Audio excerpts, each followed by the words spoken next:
If you're having some major parental guilt while building your service based business, this is probably why. Hi, I'm Stevie, and my husband and I have owned a lawn care business for the last 14 years in the town that we live in. And building a business while raising a family from basically babies to teens is definitely challenging. So, social media is filled with stories of people starting up businesses, whatever that business may be. And basically, they're eating ramen noodles and living out of their parents' basements until they can get that business going. And then in a few years, they're making multi-million dollars and living this really awesome lifestyle. So, what happens to the people that are starting up businesses, but also having families and raising kids at the same time? Hi, hello. I'm doing that. So, when you're in the startup and the growth years of your service based business, you are making financial decisions 24/7. And specifically, if you're in the lawn care company, you're reinvesting money in your equipment, your marketing, building your business, your trucks. Everything costs so much money. And here's the dilemma, because at the same time, your kids are also growing up while you're building this business. And having a kid, those expenses are real too, right? This is their first childhood.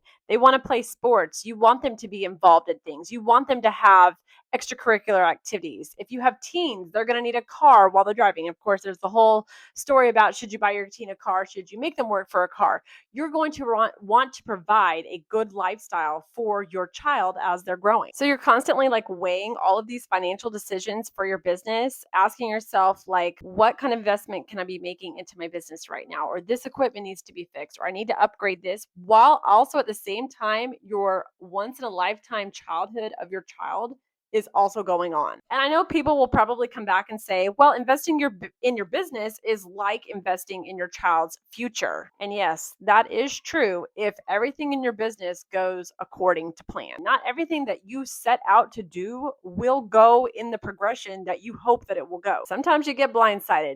We've been blindsided. Sometimes you have to start over from square one. Sometimes you have to completely redo your entire business model. What you thought was working isn't working. And the reality is that you can restart your business at any time, but you can't restart your kids' childhood. Now, 14 years into raising a family and running a service based business with my husband, we are still learning and still trying to balance it all. Nothing is always perfect. And if you're in a season of raising kids and you've also been building your service based business, let me know your perspective in the comments. How do you feel about this? What are some investments that you feel like are super important in your kids' childhood that you don't necessarily want to give up, but that you know at the same time you also need to put some money into your business? Let me know in the comments.